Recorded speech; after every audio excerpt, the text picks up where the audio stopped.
उजाड़ू वृत्ति बंद इसलिए नहीं हो रही है कि हमने ईश्वर को न जाना है न माना है।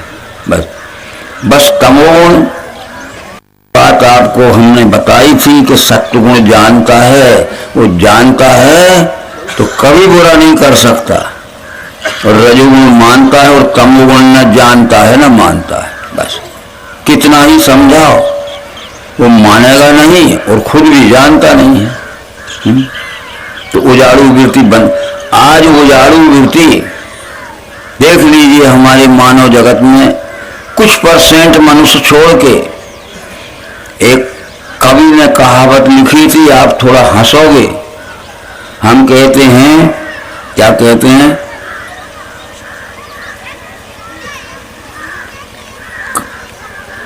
कहें भुसुंडी सुनो खगनायक है और 100 में से 90 नालायक।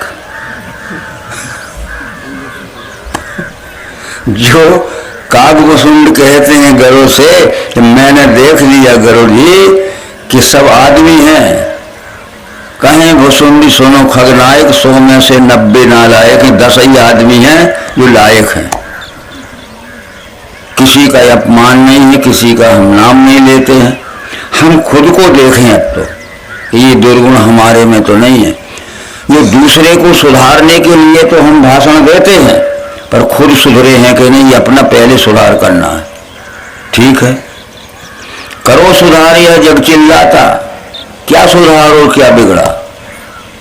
और दूसरे को तो बिगड़ा समझे, किंतु आप सदा सुधरा।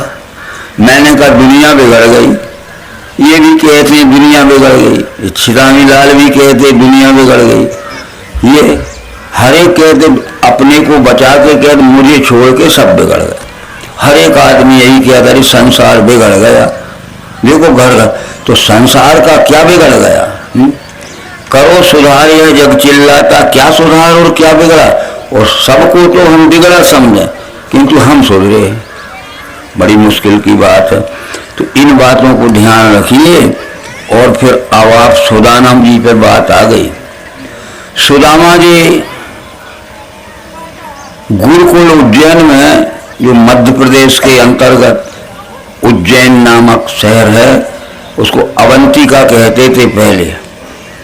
उस अवंतिका में उज्जैन में एक गुरु रहते थे, सांदीपन गुरु।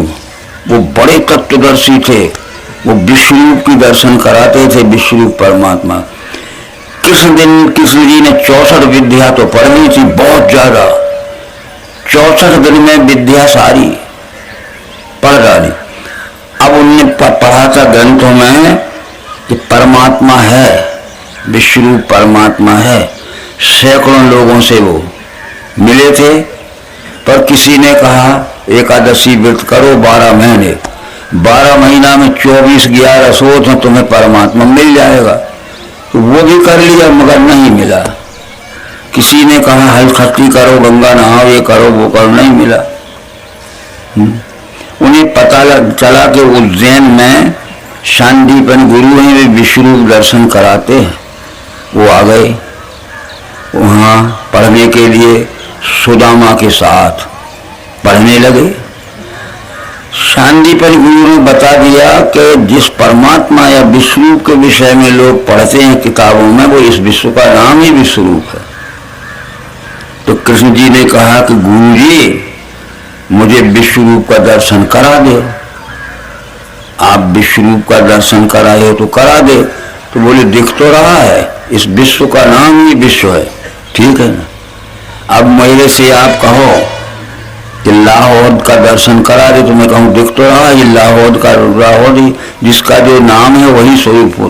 तो ये विश्व का रूप ही विश्वरूप, उसका दर्शन तब उन्होंने समझाया था। तो विश्वरूप दर्शन कराने के लिए हमारे पास 8 साधन हैं मानव शरीर में। शरीर ये धाम है, बड़े भाग मानुष तन पावा, सुर दुर्लभ सदगंतन गावा। साधन धाम मोक्ष कर द्वारा, पाई नजी सो लोक समारा। सो परित्र दुख पावही, सिर धुन पछताए, काल ही कर वही ईश्वरी मिथ्या दोष लगाए। तो हमें ये भी मालूम नहीं था कि ये मनुष्य शरीर को साधनों का घर क्यों कहा गया। हमने भी पहले पूछा था इस उम्र में, इसी उम्र में, कि मनुष्य शरीर को साधन धाम क्यों कहा गया है, तो जितने अंधविश्वासी मिले वो कहते थे अरे तुम नहीं जानते ये मनुष्य साधनों का धाम है, और 10-10 मंजिले के बिल्डिंग बने हैं, उसमें एयर कंडीशन के कमरे हैं, और हीरा है, मोती है, पुखराज है, और बड़े बड़े टाटा सोमो और हेलीकॉप्टर हैं, कितनी जमीन है, कितने ट्रैक्टर हैं, यही तो साधन धाम है। ये नहीं थे, बस यहाँ आइए। तब उनने कहा कि ये मनुष्य शरीर साधन धाम है। इस मनुष्य शरीर में ये विश्व रूप परमात्मा को जानने के लिए 8 साधन है। ये हमारी सब बहनों को पता लग जाएगा बड़ी सरलता से। इस शरीर रूपी घर में 5 ज्ञान इंद्रियां हैं। ये पढ़ाई चल रही है कृष्ण जी की और सुदामा की वहां उज्जैन में। इस शरीर रूपी धाम में, शरीर धाम, इसमें 8 साधन है। 5 तत्वों का दर्शन होने के लिए 5 क्रियाशील ज्ञान इंद्रियां हैं, कान, आंख, त्वचा, जीभ और नासिका। ये प्रकृति के 5 स्थूल अंगों का देखें, पृथ्वी, जल, अग्नि, वायु, आकाश के, और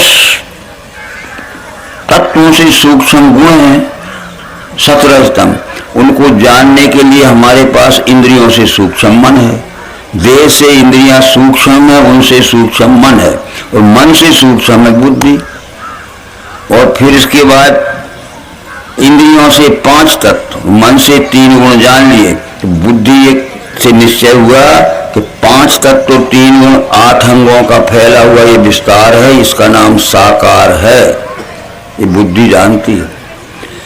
तो फिर हम घर में पढ़े थे कि क्या साकार निराकार अलग हैं? बोले नहीं, इसमें बहुत थोड़े से आप समझ लें, आगे फिर चलेगा। परंतु बात ये हुई कि सुदामा जी की पत्नी ने कहा, जब लौट के आए थे वो ज्ञान सीख के वहां से, कि तुम तो यहाँ आ गए और तुम्हारे भाई जो हैं वे राजा बने द्वारका में बैठे हैं, और हम एक छोटी सी टूटी झोपड़ी में पड़े हैं। जाओ अपने भाई के पास कृष्ण जी के, और उनसे कहो कि हमारा इंतजाम करो। तो कृष्ण, सुदामा था ब्राह्मण, उसने कहा मैं ब्राह्मण हूं, मांग नहीं सकता, जो हमारे पास है उसी में गुजर करेंगे। तो बार बार कहती थी सुदामा जी की पत्नी, तुम्हारे लिए न मांगो, मेरे लिए भी न मांगो, कि मेरे कपड़ा फट गए हैं, खाने को है नहीं है, बड़ी परेशानी हो रही। बोले ठीक है, इंतजाम करते जाओ, थोड़ी बहुत कमाई आएगी तो नहीं ले लूंगा, तब तक मैं ठेगड़े लगाता रहूंगा। ऐसा बार बार होता रहा। एक दिन उसने कहा, सुदामा जी की पत्नी है, कि तुम्हारे लिए मत मांगो, जाओ मेरी ओर से जाओ, और कृष्ण जी से कहना कि तुम्हारी भाभी की मांग है कि उसके लिए कुछ व्यवस्था कर दो। सुदामा ने कहा कि है क्या घर में हमारे पास जो भेंट में ले जाएंगे? समझ गए? हमारे घर में क्या है? तुम सवेरे कह रही हो, जो कुछ लोग बिना मांगे दे गए थे रात को बना के खा लिया, अब सवेरे क्या रखा है? अब जब लोग देने आएंगे, जब नहीं, बोले मैं मोहल्ले में जाती हूँ, मोहल्ले कुछ मांग के लाती हूँ। तो थोड़े से क्या मांग के ले आए? वो चावल इतने, बस लिए भी ले जाओ, मेरी तरफ से ले जाओ, और कहना कि कृष्ण जी तुम्हारी भाभी ने तुम्हें भेंट भेजी है। तो सुदामा ने कहा कि बड़ी शर्म की बात है, इतने से चावल। तो उन्होंने एक कपड़े में ऐसा किया कि चावल की ऐसी पोटली बांधी, ऐसी, समझ गए, और अपने यहाँ कांखरी में लटका लिया ऐसी, समझ गए। गए वहां, सब भेंट भलाई हुई, उनने सब कुछ किया, बहुत आदर किया कृष्ण जी ने कि इतने दिन कहाँ पड़े रहे, पहले से क्यों न आए? ठीक हो गया। फिर वो बोले कि भाभी ने क्या रख दिया है? बोले कुछ नहीं रखा। बोले ये क्या है, ये क्या बंधा है? बोले मुझे फोड़ा हो गया है इसलिए बांध लिया मैं। वो समझ गए बदलना। बोले तो फोड़े का इलाज पहले करना पड़ेगा, फिर आराम से। देखा तो चावल थे, अरे रुक्मणी बैठी थी पास में, तो कृष्ण जी ने क्या किया कि उसमें से आधे का खा लिया, एक ही कौर में आधे खा लिए, और दूसरे को खाने लगे दूसरा कौर, तो रुक्मणी ने हाथ पकड़ लिया, बस तुमने आधा राज दे दिया, यहाँ का आधा तो बचने दो तुम्हारे बाल बच्चों के लिए, ले एक कौर में ले। ऐसे थे वो कृष्ण जी। फिर कहा कि भैया भैया बड़े भैया सुदामा जी कुछ एक आध महीना पहुंच ही कर लो तुम। बोले वो क्या करेगी तुम्हारी भाभी? बोले हम इंतजाम कर देंगे। यहाँ से खेपों पे खेपें पहुंच गई, और फिर उस झोपड़ी को तोड़ के लेवल करके फिर वो सीमेंट के कंक्रीट के और पिलर पे खड़े हुए 7 मंजिले मकान बन गया। ठीक, अब महीने के बाद जब रवाना हुए सुदामा जी द्वारका से, तो वहां आए, देखा मेरा घर पे कब्जा किसने कर लिया, यहाँ तो मेरा घर था, कब्जा किसने कर लिया, बड़ी मुसीबत है। वो कृष्ण की भाभी ने मुझे पहुंचाया और घर लुटवा दिया, और उसको भी कोई ले गया। पर वो ऊपर के मंजिले से कहती है घबराओ ना, मुझे बैठी हूं, घबराओ मत, देख लो मैं तो ये बैठी हूं, न मुझे कोई ले गया न तुम्हारी मिल्कियत पे घर पे कब्जा किया कोई। बताओ। पर एक बात जरूर थी कि सतयुग में ब्राह्मण मांगता नहीं था, और उसको कोई बुलावे भी कि दान ले जाओ तो नहीं जाता था। युगों का इतिहास है। सतयुग में ब्राह्मण मांगता नहीं था, उसको कोई बुलावे भी कि हमारे यहाँ से दान ले जाओ, तो वो सोचता था मेरे घर में तो बहुत है, और लेके क्या करूंगा, और आसक्ति क्या करूंगा, बल्कि कुछ किसी को दे देता था। तो आसक्ति नहीं थी उसको, पर देने देता था जितना था उसमें से भी कोई। त्रेता में बुलाने पे आने लगे, समझ गए। सतयुग में ब्राह्मण मांगता नहीं था, और कोई बुलाता भी था तो लेने नहीं जाते थे, पर त्रेता आया तो बुलाने पे जाने लगे। विप्र बिंड रघुवीर बुलाए, तब गए थे, ना बुना जाते हैं। और द्वापर में बिना बुलाए जाने लगे, और कलयुग में जाते हैं तो भगाए भगाए नहीं भगते, और गाली देते हैं कि दे दो तुम्हें, क्या तुम्हारे घर में आग लगी है कि भूख पड़ी है? ऐसे अधम मनुज नर कृतयुग त्रेता नाही, द्वापर कछुक वृंद बहु कलयुग माए। ऐसे अधम मनुष्य सतयुग में नहीं थे, त्रेता में नहीं थे, जब वो बुलाने पे आए। और द्वापर कछुक बिना बुलाए आने लगे कछुक, और कलयुग में तो बिना बुलाए आते हैं, पर भगाए भगाए नहीं देते, गाली दे के ले जाते हैं। अरे तुम हंसते हो, वो नहीं कमा खा सकते, दूसरे के ऊपर लगे हैं। ये सब कथा है, ठीक बात है। तो सुदामा माला माल हो गया, बस ये। अब भैया तुम, ऐसी बात थी, हमने तो नहीं कहा तुम्हें कि सुदामा जी चावल ले गए थे। कल हम शाम को सुना देते कि थोड़े चावल ले गए थे, तो तुम भी कल सवेरे चावल लाना, तो तुम भी कोई 10 किलो लाता, कोई 20 किलो लाता, तो ये 10-12 किलो कुंटल चावल तो हो जाती। यहाँ तो मुट्ठी भर भी नहीं है। वो ऐसी कथा हमें कहते कि सुदामा थोड़े चावल ले गया था, तो तुम भी भैया कल सुदामा के लिए समझाया जाएगा, कुछ कुछ चावल लेते आना। तो अभी बहने थैला भर लाती, भैया लोग थैला भर, ये तो 2-4 बोरा चावल हो जाते। अब हम जैसे आए वैसे चले गए, नहीं मांग सकते। यदि सच्चे पुरुषार्थ से कमाओ और दूसरों को भी पुरुषार्थ सिखाओ। ऐसे अधम मनुज नर कृतयुग त्रेता नाही, ऐसे अधम सतयुग में और त्रेता में नहीं थे। द्वापर कछुक, द्वापर में कुछ कुछ होने लगे, और वृद्ध बहु हुई कलयुग। कलयुग में झुंड के झुंड, गांव के गांव पहरेंगे, इधर हो रहा है कथा, उधर हो रहा है कथा, वो अखंडोरा देखो ढिंडोरा पर। तो ये इस भागवत में लिखा कलयुग का ये यह दृश्य दिखेगा, ठीक बात हुई। तो इस तरह से कलयुग ये तमोगुण का युग है। तामस अधिक रजोगुण थोड़ा, कलि प्रभाव व्यापो चंगोरा। शुद्ध सत्व समता विज्ञान, सत्व गुण में शुद्ध सत्व गुण रहता है, समता की दृष्टि रहती और विज्ञान बुद्धि रहती है। रजोगुण में जैसे जैसे बुद्धि का विवेक और विज्ञान घटता गया और कलयुग आ गया तो तामस अधिक रजोगुण थोड़ा, तमोगुण बढ़ गया और रजोगुण थोड़ा सा रहा और सत्वगुण का तो पता ही नहीं। ये बात हो गई। इसके पश्चात हुआ कि ये जो हमने साधन बताए थे, सांदीपन जी ने क्या समझाया होगा सुदामा को, श्री कृष्ण को, ये 5 ज्ञानेंद्रियां 5 तत्वों का दर्शन कराने वाले साधन हैं। तो ये 5 तत्व धूल के कण से, घास के तिनके से लेकर जड़ और चेतन में सब में भरे हैं। 5 तत्वों के नाम है पृथ्वी, जल, अग्नि, वायु, आकाश। देखो पृथ्वी दिख रही है, जल दिख रहा है, वायु दिख रही है, आकाश दिख रहा है। विशन्ति प्रविष्टानि भूतानि यस्मिन् यो पृथ्वी वायु आकाश आदि भूतेषु प्रविष्टा स विश्वेश्वर। विशन्ति प्रविष्टानि भूतानि यस्मिन् यो पृथ्वी वायु आकाश आदि भूतेषु प्रविष्टा स विश्व। पृथ्वी दिख रही है, वायु दिख रही है, आकाश दिख रहा है, जल दिख रहा है, सब दिख रहा है। दिख रहा है कि नहीं? पृथ्वी दिख रही है, हवा चली दिख रही है, आकाश दिख रहा है, स्पेस है, तब दिख रहा।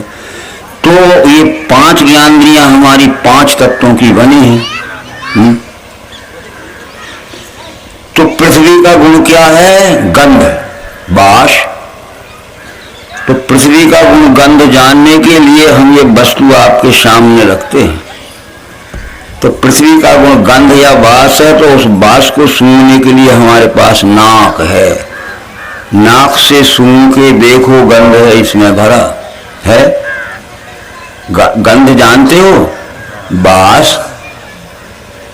नाक से सूंघ के देखो, गंध है इसमें भरा। पहला तत्व है पृथ्वी, और पृथ्वी का गुण है गंध। और पृथ्वी का गुण गंध जानने के लिए हमारे पास नासिका है।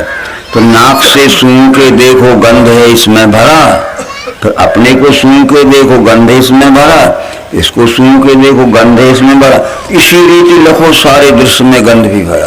कागज का टुकड़ा हो, लकड़ी का टुकड़ा हो, पत्थर का टुकड़ा हो, कपड़े का टुकड़ा हो, जहां जहां नाक से सूंघोगे तो पृथ्वी का गुण गंध है।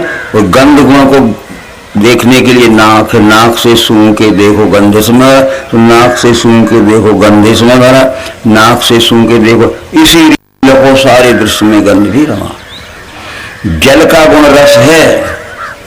जल का गुण रस जानने के लिए हमारे पास क्रियाशील ज्ञानेंद्रिय जीव है। जीव से ये लगा देखो, वस्तु में कुछ स्वाद है, इसी में बास है ना। पृथ्वी का गुण जल का गुण क्या है? दूसरा तत्व क्या है? जल। जल का गुण रस या स्वाद है। तो उसको जानने के लिए हमारे पास जल की ज्ञानेंद्रिय जीव है। जीव से ये लगा देखो, वस्तु में कुछ स्वाद है। इसी रीति लखो सारे। वैसे ही विश्व में भी ये रस भाव, यहाँ भी जीभ से लगा के देखो रस है, यहाँ भी जीभ से लगा के देखो, खट्टे खारे मीठे कुछ भी होंगे, हर एक चीज में रस भाव से जल भरा है। तीसरा तत्व है अग्नि। अग्नि का गुण रूप है, पर अग्नि का गुण रूप जानने के लिए हमारे पास ज्ञानेंद्रिय आंख है। अपनी आंखों से देखो, दिखता है पदार्थ ये। वैसे ही विश्व में सारे रूप का दिखना भरा। इसमें रूप दिखता है तो इसमें भी दिखता है, इसमें भी दिखता है तो इसमें भी दिखता है। लाल पीले हरे नीले कुछ भी हो गए, आंख से ही दिखेंगे। चौथा तत्व क्या है? क्या है? वायु। उसका गुण क्या है? स्पर्श। वायु का गुण स्पर्श करने के लिए हमारे पास क्रियाशील ज्ञानेंद्रिय त्वचा, हाथ है। स्पर्श छूना, ठंडा है कि गर्म है, गीला है कि, इसे हाथ लगा देखो, आता है स्पर्श ध्यान में। तो इसे भी हाथ लगा देखो, आता है स्पर्श ध्यान में। तो इसे भी हाथ लगा देखो, आता है। अरे चेतन को भी हाथ लगा के देखो तो स्पर्श का ठंडा है कि गर्म है, मुलायम है कि कड़ा है, खुरदरा है कि चिकना है, गीला है कि सूखा है। तो वायु का गुण स्पर्श है। स्पर्श जानने के लिए वायु की क्रियाशील ज्ञानेंद्रिय त्वचा है, स्किन, चमड़ी। और आखिरी का पांचवा तत्व तो क्या है? आकाश। आकाश का गुण क्या है? ये शब्द। तो देख ले भैया, इसमें शब्द है स्थाई बजा के कान, तो मेरी तरफ नहीं देख रहा होगा और हाथ से भी नहीं छू रहे होगे, परंतु जब यहां प्रयोग किया तो आंख ने सुना कि नाक ने सुना, कान ने सुना। आखिरी तत्व है आकाश। आकाश का गुण शब्द है, तो शब्द गुण को जानने की आकाश की क्रियाशील ज्ञान कान दे इसमें है।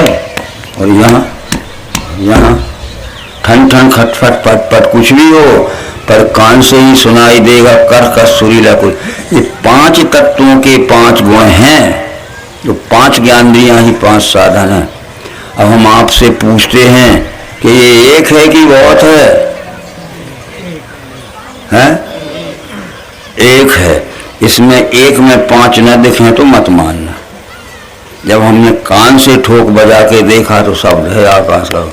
आकाश ये क्रियाशील यानी कान, और जब शब्द कान। जब त्वचा से हाथ से छू के देखा ठंडा है कि गर्म है, कठोर है कि मुलायम है, स्पर्श देखा। अग्नि का गुण रूप है।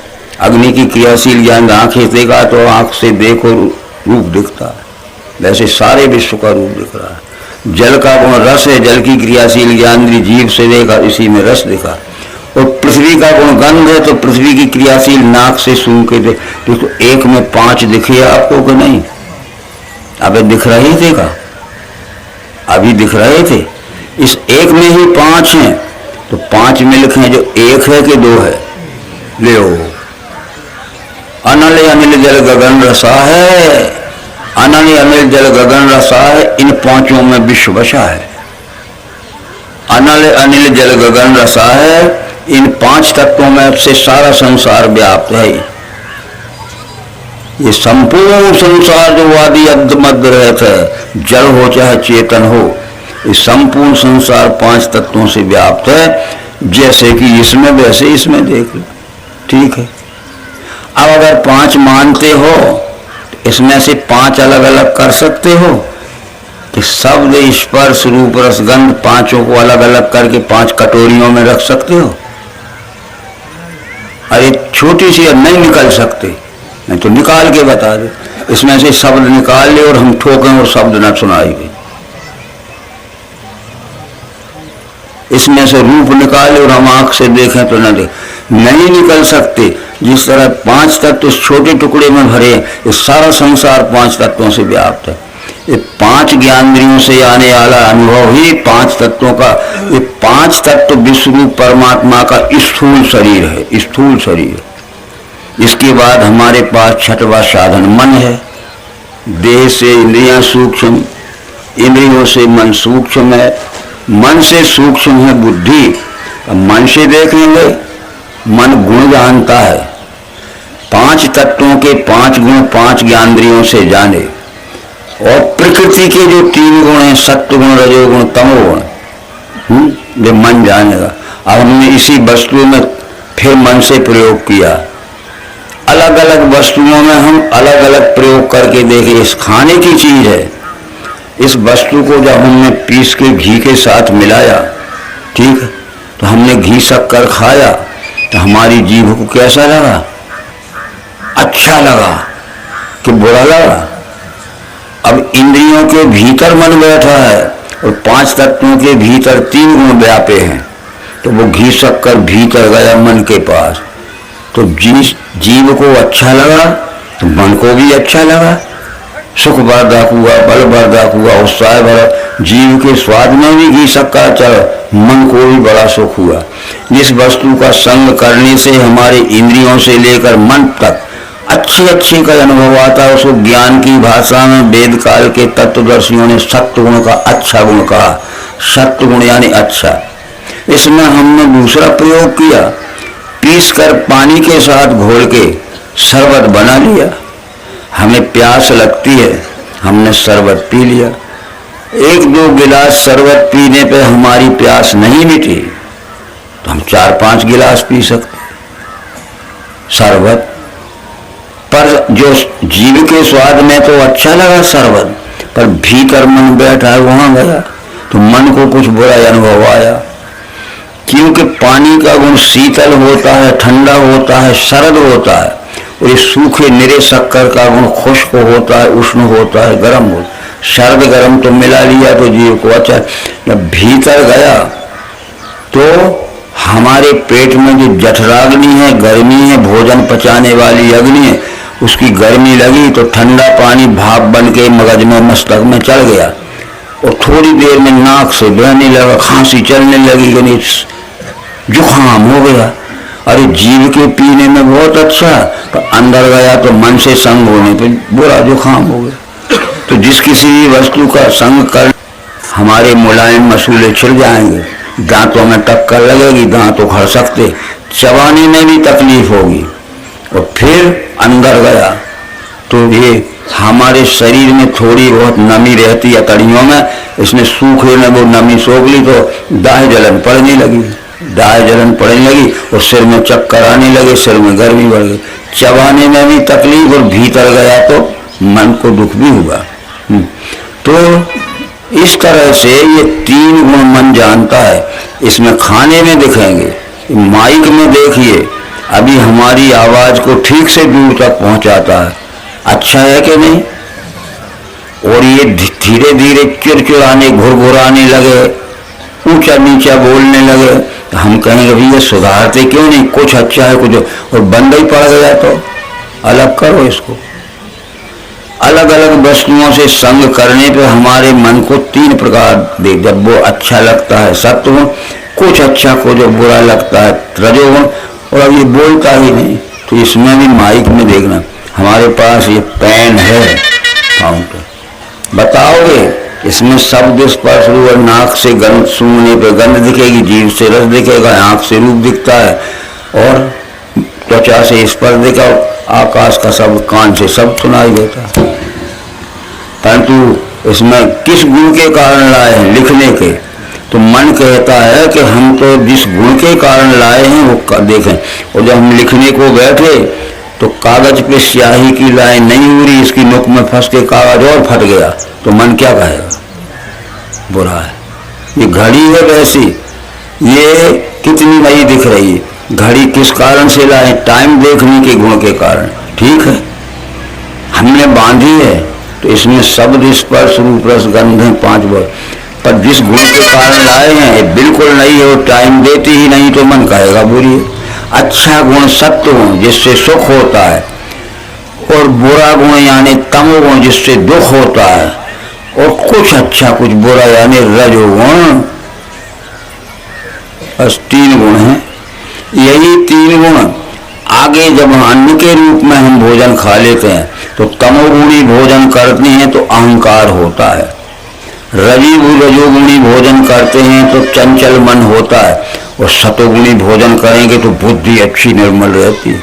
हम वेद काल के ऋषियों के पास गए थे, बड़े बड़े जो वेद के समय के बड़े बड़े तत्वदर्शी ऋषि थे, वो कहते थे कि देखो भैया तमोगुणी भोजन मत करना, प्रमाद हो जा, पागल हो जाओगे, अहंकार बढ़ेगा। और खाने की चीज में जो तमगुण रहता है इन आंखों को नहीं दिखता, पर जब हम खा लेते हैं तो पागल हो जाए, गांजा पी लिया, शराब पी ली, वो धरी है बाटल में महीनों की, गांजा धरा है, पर उस समय क्या हमें कुछ अर्थ, पर गांजा है, शराब है, ये महान तमोगुण पदार्थ बरसों रखे हैं, पर हम खा के देख लें 5 मिनट में पागल।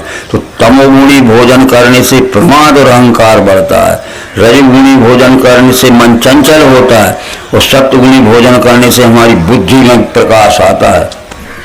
ये खाने की बुद्धि सत्व का रूप है, मन चंचल, रजभाव, अहंकार, या तुम 5 और 3 मिलके कितने हो गए, 8 हो गए। इसका नाम है 8 भुजा की देवी जो मंदिर में बैठी है, इसी का नाम है मूल माया, इसी का नाम है साकार, इसी का नाम है सगुण, इसी का नाम है क्षर, इसी का नाम है अपरा, इसी का नाम है मात ब्रह्म। और यही है परमात्मा की मूल माया, वेद में लिखा है, मायाम तू प्रकृतिम विद्धि मायनम तू महेश्वर तस् अवयव भूतेस्तु व्याप्तम सर्वमिदं। परमात्मा के 8 अंगों वाले साकार स्वरूप को अष्टधा प्रकृति अक्षोजा देवी यानी माया कहते हैं।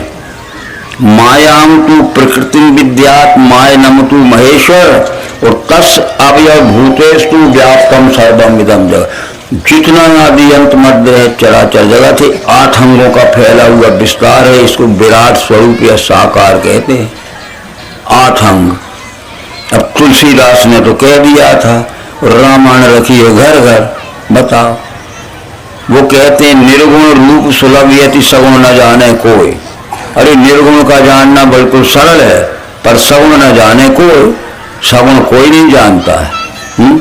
तो देखने और जानने में यह फर्क, सगुण को और साकार को जानना है तो जहाँ 8 गुणों का दर्शन, 8 गुणों के सहित जो दिखता है वो सगुण है, और साकार जानना है तो 8 गुणों के सहित जो आकार दिखता है साकार है। इस तरह से शब्द स्पर्श तथा रूप रस गंध गुण त्रय, ये 8 का जो लय स्थान साम्यावस्था जिसे कहें, ये 8 भुजा वाला साकार स्वरूप फैला है, उसको माया कहते हैं। मायाम तू प्रकृति विद्यात मायनम तू महेश्वर, और परमात्मा को मायापति कहते हैं। उसके 8 अंगों वाले अष्टा प्रकृति को माया। तस्य अवयव भूतेषु, सारी चराचर चेती जड़ चेतन, घास के तिनका से लेके और हिमालय से लेके गंगा से लेके हाथी घोड़ों से लेके, ये सब 8 अंगों का विस्तार फैला है, उसका नाम है माया। तो हमने क्या किया था कि वेद काल के तत्वदर्शियों ने इस विश्व के आदि अंत मध्य रेत फैले, नहीं कछु आदि मध्य अवसाना, ये को न आदि है न मध्य न अंत, उसको हमने एक रूपक में देखना चाहा तो एक 10-5 हजार ईंटों की एक मढ़िया बना ले। उस मढ़िया में ये 8 भुजा की देवी बैठा दे, शेर पे सवारी कर दे। 8 ही भुजा क्यों है? 5 तत्व और 3 गुण के प्रतीक के 8 हाथ है। और सिंह पे सवारी क्यों है? कि सिंह ये निर्भयता का सूचक है, निर्भय, किसी को न मानते हुए न डरते हुए। सिंह निर्भयता का सूचक है, जैसे जंगल में सिंह निर्भय है, हाथी भी डरते। तो सिंह निर्भयता पर आरूढ़ होके और अपने 8 हाथों के द्वारा संपूर्ण विश्व की जो न्यायी होते हैं उनके 8 हाथों से रक्षण करती है, अन्यायी होते 8 ही हाथों से मारती है। ठीक है, देखो अपन जो काम करते हैं रक्षण भी इन्हीं हाथों से करते हैं। और फिर दमन किसी की रक्षा करते हैं, घबराओ मत, हम तुम्हारे साथ हैं, अगर कोई करेगा तो हम तुम्हें बचाने के लिए रक्षक हैं। और फिर अब दमन कैसे करोगे? इन्हीं 8 हाथों से दमन करते। तो वो भक्तों का रक्षण करती है 8 हाथों से और दुष्टों का दमन करती है, ये लिखा है। तो इस तरह से ये विश्व। अब एक बात आती है कि उतने नहीं है देवी जितनी मढ़िया में बैठी है। ये सब कुछ लिखा है वेद में, रसे रूपे चा गंधे चा, जो हमने बताया, रस रूप से भरी है, रूप है ये, गंध रूप से, शब्दे स्पर्शे च योगिनी, शब्द रूप से स्पर्श, और सत्वम रजस तमश्चैव, हे देवी तुम 8 अंगों से मेरी रक्षा कर, मैं तेरा भक्त हो गया। बस आ गई बात। तो इस तरह से इस बात का विचार हम करेंगे तो वो अब उस देवी का हमारे स्कूल का मास्टर होता है ना, स्कूलों में शिक्षक होते हैं, तो अपने विद्यार्थी को वो इस विशाल विश्वरूप का विराट का ज्ञान कराना चाहते, पृथ्वी का। तो पृथ्वी का छोटा सा गिलोब कमरा की टेबल पे रख लेते हैं, उसी में उत्तर दक्षिण अमेरिका लिखा है, उसी में एशिया यूरोप लिखा है, उसी में ऑस्ट्रेलिया और अफ्रीका लिखा है, छोटे से गिलोब में।